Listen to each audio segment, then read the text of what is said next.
नमस्कार.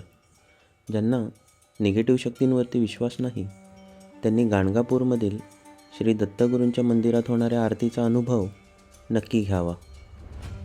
दत्तगुरूंच्या आरतीला सुरुवात झाली की मंदिर परिसरातील निगेटिव्ह शक्तींना त्रास होतो. अशा शक्ती दत्तगुरूंशीच भांडायला सुरुवात करतात आणि नंतर दत्ता सोड सोड म्हणून माफी देखील मागतात. ज्या कुटुंबाला अशा निगेटिव्ह शक्तींचा त्रास होतो ते गाणगापुरी येतात आणि संकटमुक्त होऊन परत जातात.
हा व्हिडिओ आपण कोणतीही अंधश्रद्धा पसरवण्यासाठी नाही, तर गाणगापूरमध्ये असलेल्या दत्तगुरूंच्या मंदिराचे महात्म्य सर्वांपर्यंत पोचावे यासाठी बनवतो आहे.